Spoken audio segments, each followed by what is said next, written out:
el hombre que hizo temblar a toda una nación la noche del 14 de marzo de 1878. Los habitantes de San Juan dormían con sus puertas cerradas con llave, sus ventanas aseguradas y sus corazones encogidos de miedo. No era el viento del desierto, lo que los aterrorizaba era un solo nombre pronunciado en voz baja, como si la oscuridad misma pudiera escucharlos: Santos Guayama. Dicen que cuando Guayama cabalgaba, la tierra no hacía ruido, que sus huellas desaparecían con el amanecer, que cruzaba montañas, valles y llanuras como si el territorio entero le perteneciera por Parrá. El Parrá, en cierta forma, así era el hijo de la tierra que los hombres de ciudad jamás comprendieron, era el eco de un pueblo silenciado, la voz de los que nunca tuvieron voz. Pero ¿quién era realmente Santos Guayama? Las crónicas oficiales lo llaman bandido, criminal, azote de las provincias cuyanas. Los registros de la época lo pintan como un monstruo, un ser sin ley ni moral. Sin embargo, existe otra historia, una historia que el Estado argentino intentó borrar, que los periódicos de Buenos Aires nunca quisieron contar, y que los descendientes de su gente guardaron en silencio durante generaciones. En 1878, la violencia que estalló en las provincias no fue obra de un loco ni de un criminal sin causa. Fue la respuesta de un hombre que había perdido todo en su tierra, su familia, su identidad. Fue la venganza de alguien que había visto cómo el progreso de unos pocos se construía sobre las ruinas de los muchos. Hoy vamos a contar esa historia completa, sin censura, sin adornos. La verdad sobre lo que ocurrió en 1878. Bienvenidos a un viaje hacia el corazón de la historia argentina. Si llegaste hasta aquí, es porque algo en ti sabe que la historia oficial raramente cuenta la historia completa. Y tienes razón, detrás de cada bandido hay una causa. Detrás de cada rebelión hay una injusticia, y detrás del nombre de Santos Guayama hay una saga de traición, resistencia y una búsqueda desesperada de justicia, en una época donde la justicia era solo para los poderosos. A lo largo de este relato, vamos a recorrer juntos los escenarios de los sucesos más impactantes de 1878 en las provincias de Cuyo y San Juan. Vamos a conocer los personajes que rodearon a Guayama, los que lo traicionaron y los que lo siguieron hasta la muerte. Vamos a entender el contexto político que convirtió a un hombre en leyenda, y analizaremos las versiones enfrentadas sobre lo que realmente pasó aquella noche que cambió todo. Antes de continuar, quiero pedirte algo muy especial.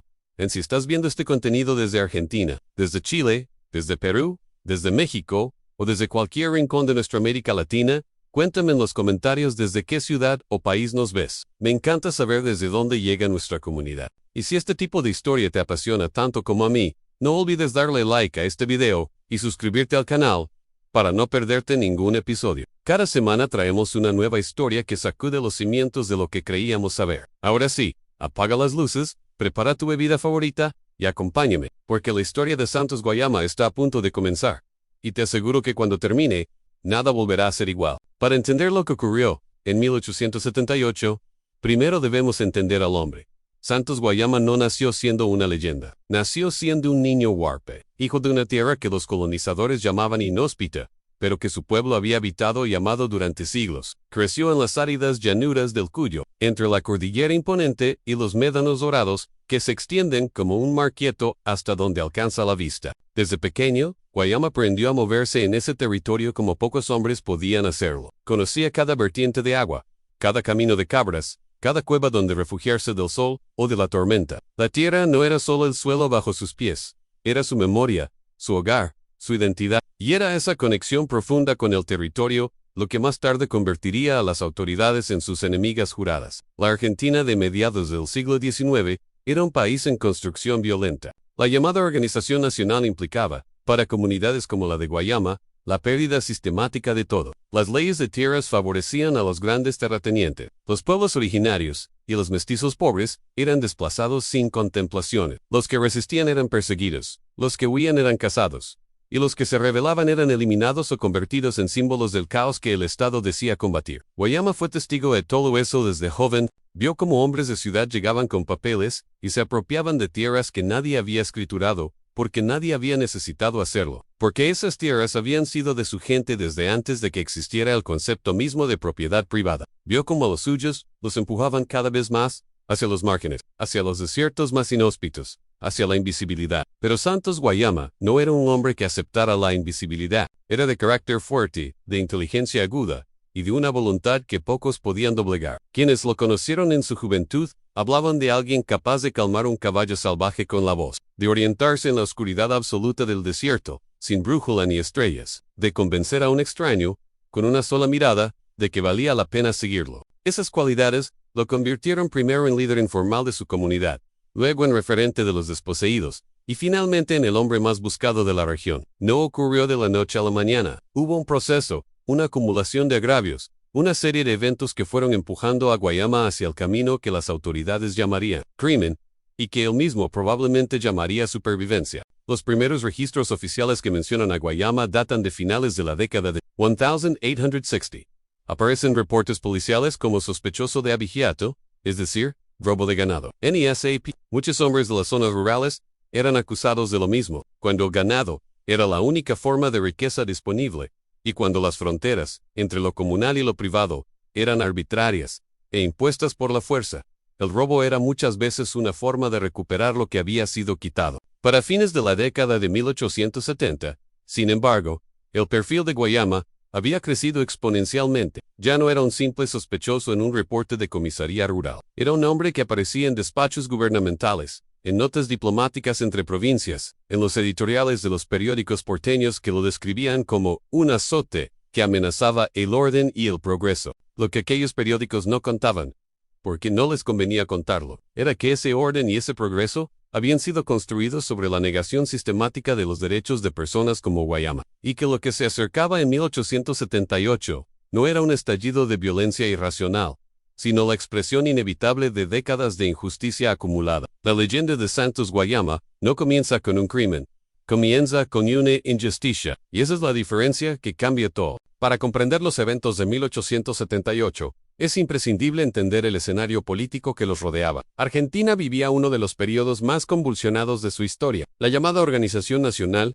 había dejado atrás las guerras civiles más brutales, pero el país seguía siendo un campo de tensiones irresueltas entre las provincias y el poder central de Buenos Aires, entre los caudillos locales y el proyecto liberal de la élite porteña, entre los de arriba y los de abajo. El presidente Nicolás Avellaneda gobernaba un país que intentaba modernizarse a toda costa. La expansión de la frontera agrícola, la llegada del ferrocarril, la inmigración europea y la incorporación de nuevos territorios eran las prioridades del gobierno nacional. Pero esa modernización tenía un precio, y ese precio lo pagaban siempre los mismos en los pueblos originarios, los gauchos, los mestizos pobres, todos aquellos que no encajaban en el modelo de país que la élite quería construir. En la región de Cuyo, las tensiones eran particularmente agudas. San Juan era una provincia que había sufrido décadas de guerra civil, de caudillos que se disputaban el poder a sangre y fuego. El terremoto de 1894 todavía no había llegado, pero la tierra social ya temblaba. Las desigualdades eran enormes, las instituciones eran débiles, y la violencia era un instrumento cotidiano tanto del Estado como de los que resistían al Estado. En este contexto, la figura de Santos Guayama adquiría una dimensión política que las autoridades preferían ignorar. Era más cómodo llamarlo bandido que reconocer que representaba una forma de resistencia organizada. Era más fácil tratarlo como problema policial que admitir que su existencia era un síntoma de un problema estructural mucho más profundo. El gobierno provincial de San Juan había intensificado en los años previos a 1878 los campagas de pacificación del territorio rural. En la práctica, estas campañas significaban la persecución y el desplazamiento forzado de comunidades enteras. Los que se resistían eran tachados de bandidos y tratados como enemigos del orden público. Los que obedecían perdían sus tierras, sus formas de vida y su dignidad. Guayama operaba en ese espacio de resistencia con una eficacia que desconcertaba a las autoridades. Su conocimiento del territorio le permitía moverse con una velocidad y una discreción que hacían que los cuerpos policiales enviados a capturarlo regresaran siempre con las manos vacías. Se transformó en un símbolo de que el orden que el Estado imponía podía ser desafiado, de que la resistencia era posible. Pero 1878 trajo consigo un cambio en la situación. El gobierno nacional, presionado por las élites provinciales y consciente de que la figura de Guayama se estaba volviendo un problema de imagen, decidió intensificar la presión. Se enviaron fuerzas adicionales a la región. Se ofrecieron recompensas por información. Se presionó a las comunidades para que colaboraran en su captura. Al mismo tiempo, Guayama enfrentaba presiones internas dentro de su propio grupo. La vida de perseguido constante tenía un costo enorme. Algunos de sus seguidores habían caído, otros habían sido presionados o comprados. Las redes de apoyo que le habían permitido sobrevivir durante años empezaban a resquebrajarse bajo el peso de la represión sistemática. Era el año en que todo estaba a punto de cambiar. Las condiciones estaban maduras para el enfrentamiento definitivo, aunque nadie podía prever exactamente qué forma tomaría ese enfrentamiento, ni cuáles serían sus consecuencias. Lo que sí era claro, para quienes sabían leer el panorama, era que la historia de Santos Guayama estaba llegando a un punto de quiebre, y en ese punto de quiebre, las decisiones de hombres poderosos, las traiciones de personas cercanas, y los actos desesperados de un hombre acorralado, convergirían para producir los eventos que la historia oficial registraría de una manera, y que la memoria popular guardaría de otra muy diferente. El escenario estaba listo, los actores estaban en sus posiciones, y el año 1878 estaba a punto de escribir un capítulo que todavía hoy genera debate, pasión y controversia. Si hay un tema que recorre toda la historia de Santos Guayama como un hilo rojo, esa es la traición. No la traición abstracta y filosófica, sino la traición concreta, personal, devastadora, la que viene de alguien en quien confías, la que te mira a los ojos mientras te clava el cuchillo en la espalda. Las versiones sobre quién traicionó a Guayama y cómo son múltiples y contradictorias. Los documentos oficiales de la época son escuetos en detalles, tal vez deliberadamente. Las crónicas populares, transmitidas oralmente a través de generaciones, tienen una riqueza narrativa mucho mayor, aunque también una variabilidad que hace difícil separar el hecho de la leyenda. Lo que parece claro, a partir del cruce de fuentes disponibles, es que en algún momento del año 1878, alguien dentro del círculo cercano de Guayama comenzó a pasar información a las autoridades. ¿Quién fue exactamente ese alguien? Sigue siendo objeto de debate. Algunos señalan a un lugarteniente cuyo nombre aparece en ciertos registros provinciales. Otros hablan de alguien de la comunidad civil que había colaborado con el grupo, pero que cedió ante la presión o ante la tentación de la recompensa. Lo que todas las versiones tienen en común es el mecanismo de información precisa sobre los movimientos, los refugios y los planes de Guayama comenzó a llegar a los oídos correctos, y esa información fue usada para tender la trampa que finalmente lo acorralaría. El papel de las autoridades provinciales en este proceso es igualmente oscuro. Los registros muestran un aumento repentino en la eficiencia de las operaciones de persecución en los meses previos al enfrentamiento de 1878. De repente, las fuerzas del orden llegaban justo al lugar correcto, en el momento correcto. Algo había cambiado en la ecuación, y ese algo casi con certeza tenía nombre y apellido. Para Guayama, la traición debió haber sido devastadora, no solo en términos estratégicos, sino también humanos. Había construido su capacidad de supervivencia, precisamente, sobre la confianza, sobre redes de lealtad que suturaban las grietas que el Estado intentaba abrir. Perder esa confianza era perder mucho más que información táctica. Era perder la base misma sobre la que había construido su resistencia. Heyrola, recogidos décadas después, por investigadores que hablaron con descendientes de personas que vivieron esa época, que describen a un Guayama más tenso, más desconfiado, más errático en sus decisiones durante esos meses, como si una parte de él ya supiera lo que se venía, aunque no pudiera precisar de dónde vendría el golpe. La psicología de un hombre acorralado es compleja. Por un lado, el instinto de supervivencia se agudiza al máximo. Por otro, la presión constante puede llevar a errores de juicio que en circunstancias normales no se cometerían. Y Guayama, por muy extraordinario que fuera su conocimiento del territorio y su capacidad de liderazgo, seguía siendo un ser humano sometido a las mismas presiones que desgastan a cualquier persona. Lo que ocurrió en los días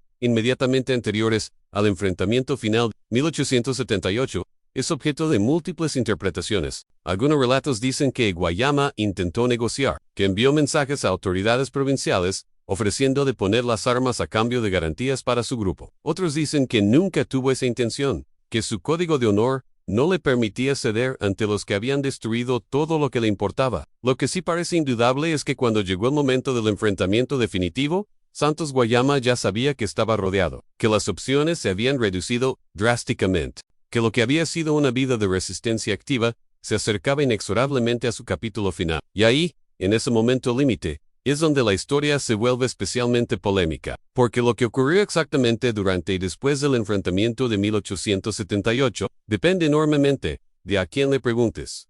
A marzo de 1878, el desierto cuyano guarda un silencio que puede ser engañoso. Para el ojo no entrenado, esas llanuras áridas parecen muertas, quietas, inofensivas. Pero para alguien como Santos Guayama, ese paisaje era un texto lleno de señales en el vuelo de ciertos pájaros, el comportamiento del viento, las huellas que ningún hombre urbano sabría leer. Sin embargo, Ni siquiera ese conocimiento profundo sería suficiente esta vez. Las fuerzas enviadas a capturarlo no llegaron de frente. Vinieron desde varios puntos simultáneamente, coordinadas con una precisión que solo era posible gracias a la información previa que habían recibido. No era el operativo torpe y predecible de otras veces. Era una emboscada cuidadosamente planificada, ejecutada por hombres que sabían exactamente dónde iban a encontrar a su objetivo. Los testimonios sobre el desarrollo exacto del enfrentamiento son fragmentarios y frecuentemente contradictorios. Los informes oficiales presentan una versión en la que las fuerzas del orden actuaron con corrección y proporcionalidad, reduciendo a Guayama y a su grupo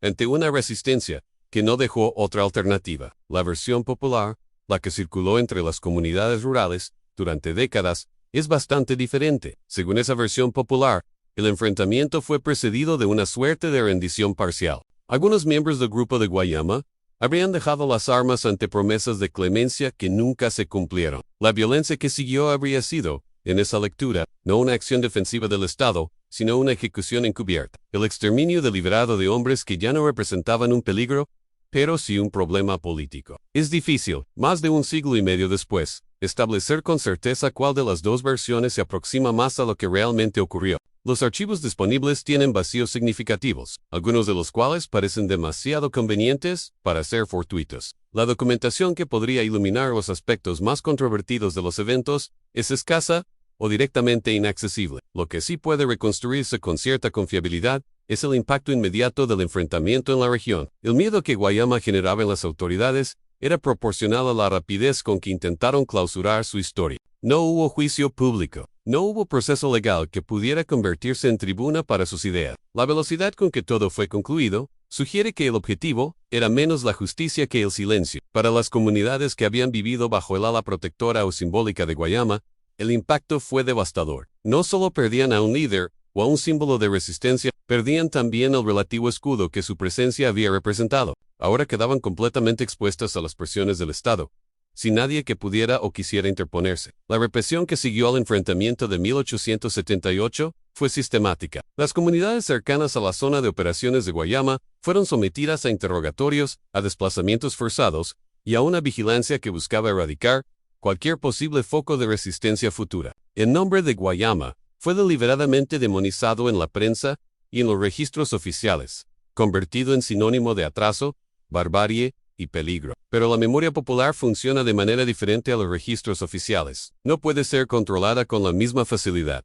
No desaparece en un archivador. Viaja de boca en boca, de generación en generación, transformándose pero conservando siempre un núcleo de verdad que se niega a ser borrado. En los años y décadas que siguieron a 1878, la figura de Santos Guayama fue adquiriendo en el imaginario popular de la región una dimensión casi mítica. Se contaban historias de que había escapado, de que seguía vivo en algún lugar del desierto, de que volvería. Esas historias eran, por supuesto, la forma en que la memoria colectiva procesaba una derrota que no quería aceptar como definitiva. Pero más allá de los mitos, quedaba la pregunta que nadie en el poder quería responder. ¿Quién había tenido realmente razón en esa historia? Las categorías simples son el refugio de los que no quieren pensar.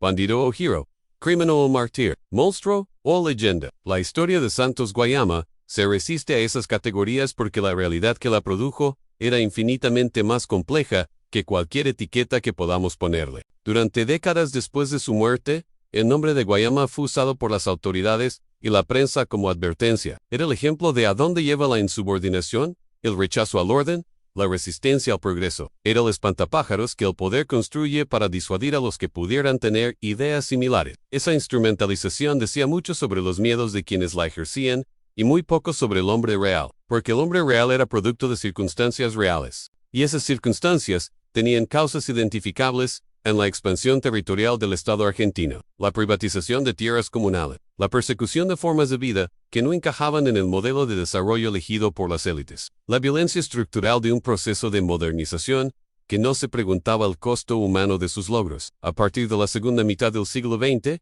el legado de Guayama empezó a ser revisado desde perspectivas académicas y culturales más críticas. Historiadores que comenzaron a investigar la historia regional desde abajo, desde las comunidades, y no desde los archivos oficiales, encontraron una imagen muy diferente a la que había construido el relato dominante. Encontraron a un hombre que había sido empujado a la resistencia, que había ejercido esa resistencia con una lógica propia, y que había pagado el precio que el Estado reservaba para los que se atrevían a desafiarlo. Ese proceso de revisión histórica coincidió con el resurgimiento de movimientos indígenas y de reivindicación de identidades históricamente silenciadas en toda América Latina. En ese contexto, la figura de Guayama adquirió nuevas resonancias. Ya no era solo un personaje del pasado sanjuanino, era parte de una historia continental más amplia. La historia de los que resistieron la colonización en todas sus formas, incluida la colonización interna que los estados nacionales ejercieron sobre sus propias poblaciones marginadas. Hoy, el debate sobre Guayama continúa siendo vivo en San Juan y en la región. Hay quienes lo reivindican como un héroe popular, como un símbolo de resistencia que merece ser recordado con orgullo. Hay quienes mantienen la versión oficial de un criminal cuya eliminación fue necesaria para el orden público. Y hay quienes, tal vez los más honestos intelectualmente, reconocen que la figura de Guayama no puede ser comprendida fuera del contexto que la produjo, y que ese contexto nos obliga a hacernos preguntas incómodas sobre el tipo de país que se construyó y sobre quienes pagaron el precio de esa construcción. Lo que nadie puede negar es su impacto. Guayama existió en un territorio y en una época donde el sistema aplastaba sin contemplaciones a los que se le oponían. Sobrevivió más tiempo del que cualquier autoridad esperaba o toleraba. Construyó redes de lealtad en condiciones extremadamente adversas. Guayquandoqueo lo hizo de una manera que no pudo impedir que su nombre siguiera resonando. Ese es, quizás, el elemento más revelador de su historia. Los poderosos que lo persiguieron tenían todos los recursos del Estado. Tenían armas, leyes, prensa, archivos, tenían la capacidad de escribir la historia oficial. Y sin embargo, no pudieron borrar la memoria. No pudieron convertir ese nombre en silencio. Santos Guayama vive todavía en las historias que se cuentan en las noches del desierto cuyano. Vive en los investigadores que siguen buscando la verdad detrás de los documentos oficiales. Vive en la pregunta que su historia nos obliga a hacer. ¿Qué pasa cuando el orden que el Estado defiende es, en sí mismo, una forma de violencia? Esa pregunta no tiene respuesta simple, pero hacerla ya es un acto de justicia. Santos Guayama murió en 1878, pero su historia no. Las preguntas que su vida y su muerte nos plantean siguen siendo actuales, siguen siendo urgentes. ¿Quién decide quién es un criminal y quién es un héroe? ¿Quién tiene el derecho de escribir la historia? ¿Qué hacemos con los silencios que los archivos oficiales dejan deliberadamente en blanco? Estas no son preguntas del pasado. Son preguntas de hoy, de cada sociedad que intenta construir justicia sobre los cimientos de una historia que no siempre fue justa. Y son preguntas que solo podemos hacer si nos atrevemos a mirar ese pasado de frente, sin romantizarlo ni demonizarlo, sino entendiéndolo en toda su complejidad. Hoy recorrimos juntos más de un siglo y medio de historia argentina a través de la vida de un hombre que el sistema quiso silenciar y que la memoria popular se negó a olvidar. Si esta historia te llegó, si te hizo pensar, si te generó más preguntas que respuestas, entonces cumplió su propósito. Déjame tu reflexión en los comentarios, comparte este video con alguien a quien le apasione la historia real, y nos vemos en el próximo episodio. La historia siempre tiene más para contarnos.